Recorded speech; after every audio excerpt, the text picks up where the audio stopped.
Hi, this is Suzanne in Ohio. I have something I'd like to share with you today.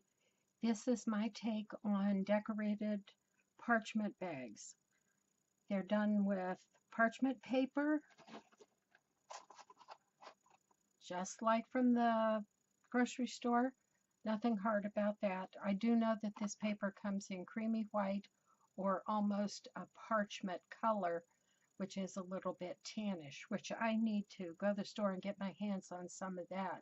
But this paper I'm using today was the milky white color. You can find that. Either one would be fine. And I'm going to show you the finished product, some of the finished products, and then I'll show you how I approach this project. Okay, little glassine bag, nice and big. I can fit my whole hand in here. So that's the size I like for the project I'm working on right now. But here's how I start. I just rip a piece of that paper off of that roll, and I like to lay mine on the ironing board and iron it. I get tired of fighting with that curve. So this is just a plain piece of paper, iron flat, and then the next thing I do is I lay it down, and along this edge I make sure I line this up, and that gives me a straight edge, and just crease it all the way across. Okay, nothing hard about that. I don't worry about this raggy edge right now, because on some things I like that, and other times I cut it off nice and neat or cut it with my decorative scissors. Anything will work. The next thing I do is fold it just end to end and run it through the sewing machine. Now, it is kind of slippery. Sometimes it'll try to get away from you. So I use those little bullnose clips just to hold it until I get it started in the sewing machine. Then back to the ironing board it goes. I just lay it down, fold the seam over, and I do iron this with an iron. I don't have time to run back and forth with my bone folder. I've got my iron right there. So that's what I do. The next thing is I just simply take that bottom edge and fold it up. If it's pretty raggy or uneven, I might straighten it up a little bit, but I am wanting a more organic look for these. I don't care if it's off. And I try to leave the strings on it. Okay, so there's a finished bag, and I try to get all them ready. Here's my stack. Have quite a few done, and they're all done with the same method because this is all the same project. So there you have that.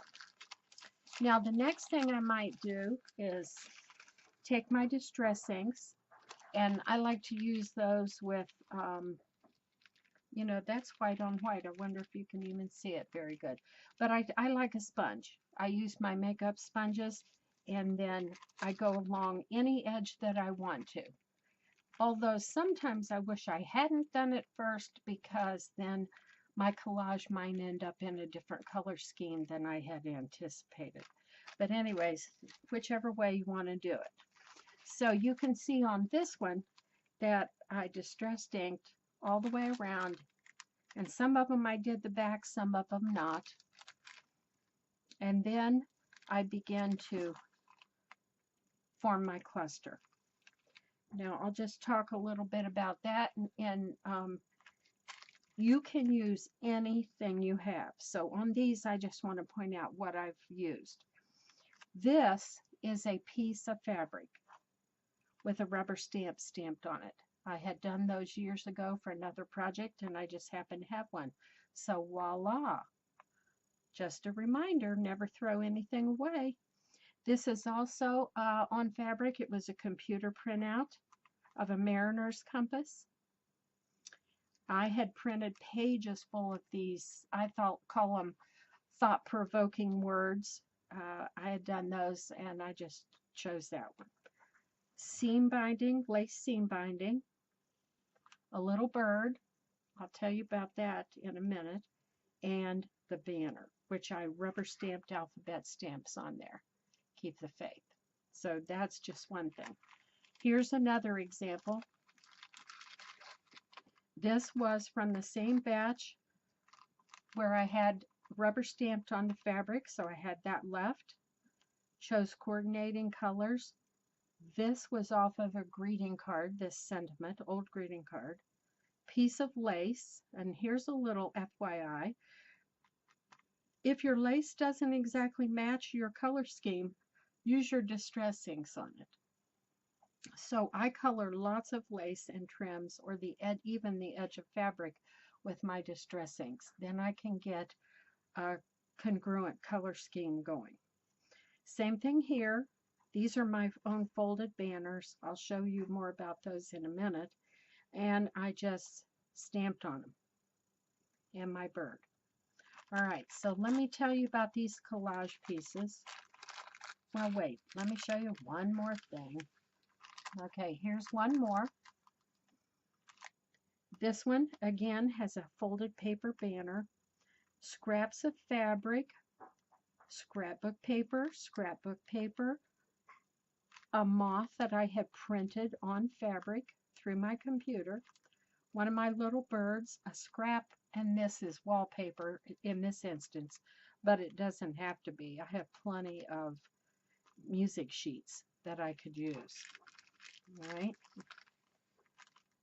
So here's a spring themed one.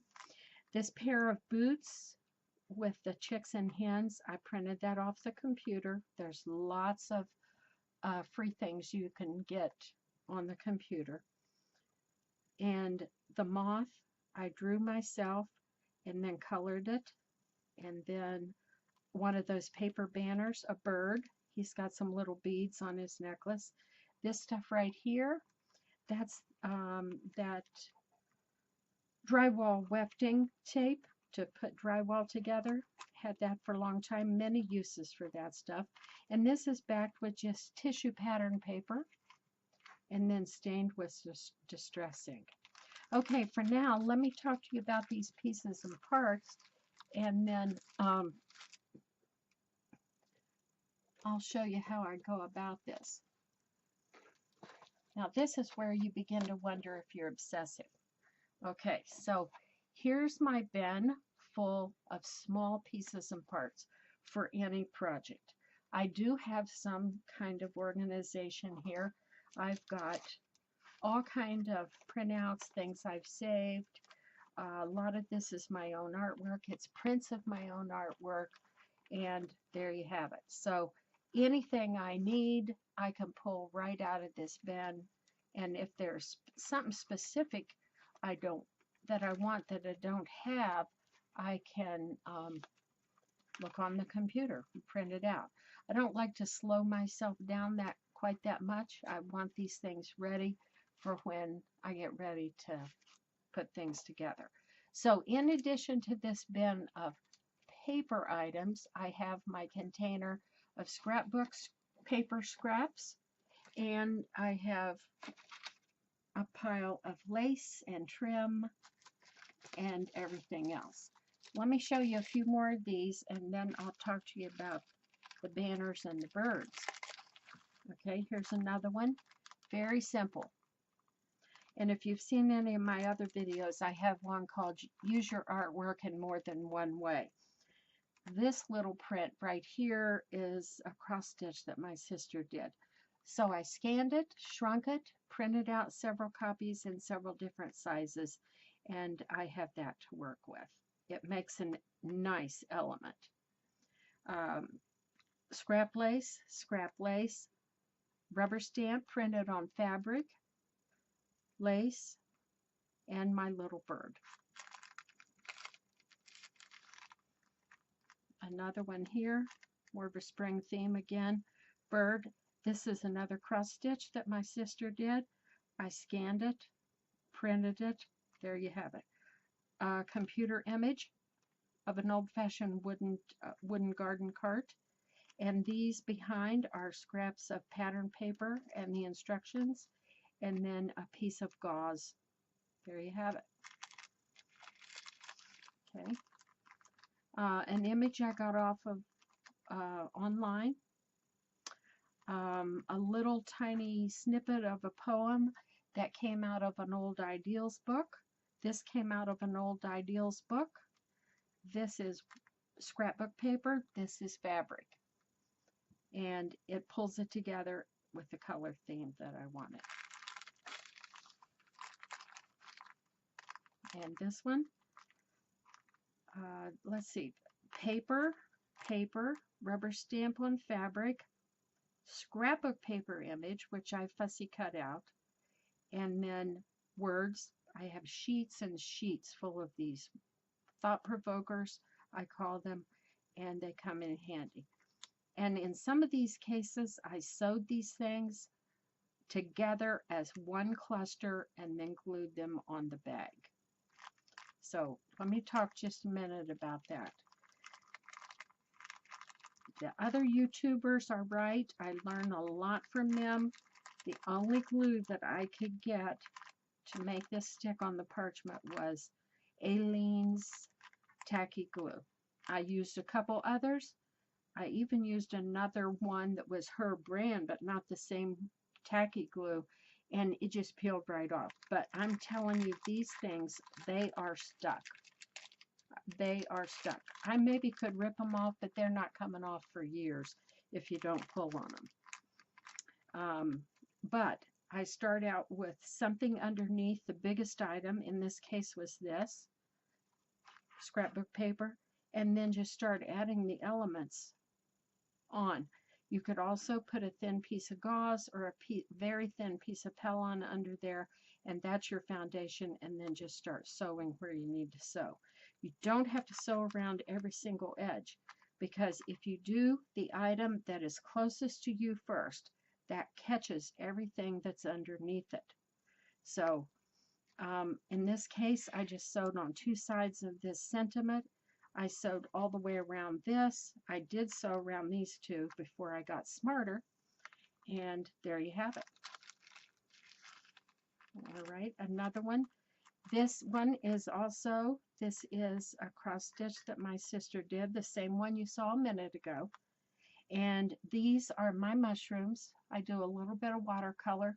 I'm certainly not a professional, but I do a little bit of watercolor art. Not for the sake of the beauty of it, the item by itself. I'm not that good, but I can make single items, and then I scan them, print them, shrink them, enlarge them any size I need for whatever project. So, excuse me, my mushrooms, a little piece of an atlas map, another sentiment that I had printed out on my computer, wall or scrapbook paper, and my little bird. Now, I don't know if you can see this little bird very good or not, but it is covered with fabric, and I'm going to talk to you about that in just a minute, because that turned out to be quite interesting. All right, a spring one, an image off of the internet, a sentiment, scraps of fabric, gauze, and lace under here, and pattern paper, pattern tissue paper. And the last one for today, a little sentiment out of an Ideals book. This was Ideals book, and a little sentiment on a tiny little banner up here. And then I just backed it with yellow gauze and rust-colored netting. And that made a nice background for this seashore theme one. Okay, so let me show you how I came up with some of my elements. I try to make all my elements myself if I can, or if I have old books that don't have royalties on them, I can use those too. But to start out with, let me show you my birds. I drew all these images of birds, and most of them are recognizable. Like this could be a bluebird, it could be a sparrow. This is a tufted titmouse, you can tell because of his crest. And let's see, this would be a nuthatch. You can tell by the way his posture is. And so I came up with these images of birds because I got tired of stopping to draw some each and every time. So I made these master sheets. I have 3 sheets of birds. I'll show them to you. Page number 2. This is a wren. A wren. This would be a Carolina. This would be a house wren. This would be a bluebird. The tufted titmouse again, nuthatch. And I repeated them because I wanted them to sometimes face left or face right. So I just put everything on there I needed. Here's my 3rd page. More of that. All right. So then these birds had to have wings. So I drew a page entirely of wings. Different shapes, different sizes, slightly. And almost any wing will fit on any bird. But what I did was I took my pages of birds and I printed them off. Whoop, one more bird. Oh, maybe I showed you that. Okay, so 3 pages of birds, 1 page of wings. And that's almost enough for all 3 pages. But I put these on my, printer surface and then print them off on some neutral kind of paper. And I always print on the back side because if I want to reshape the bird or the wing as I cut it out slightly, I can, and then I don't have to deal with the outline. So I print it on the back side. So I was printing it on kind of neutral patterned paper. Maybe it was a soft beige texture, maybe it was white on white texture, maybe who knows what it was. But I found out that no matter what I printed on, by the time I distressed around them, that they almost changed color anyway. So in this case, here's a bluebird. I used distress ink around in blue and that soft rosy colored breast. Now this one just happens to be white on white texture fabric. This is a fabric tone on tone. I ran out of scrapbook paper with a light color, and I just had to have these birds that day. So I'll tell you quickly how I adhere my fabric to my cardstock. The first thing I did was lay the bird, a page of birds, and a page of wings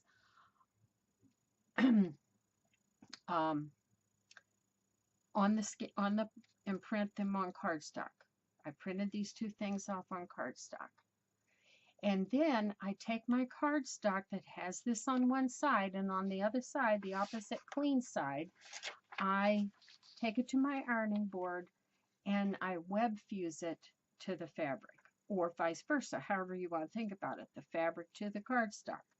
But web fuse, I have 2 or 3 different kinds. The most popular kind that you'll recognize the name is Wonder Under. But I like the more generic one that Joanne carries. It's just called Web Fuse, and it does not have the paper on it, so I don't have to worry about pulling that paper off, because over time I've had some that I left unused for quite a while and I couldn't get the paper off. So they have a lightweight, and I believe it's Hobby Lobby that has even a lighter weight. The lighter, the better. But nonetheless, my cardstock, let's pretend like this is cardstock.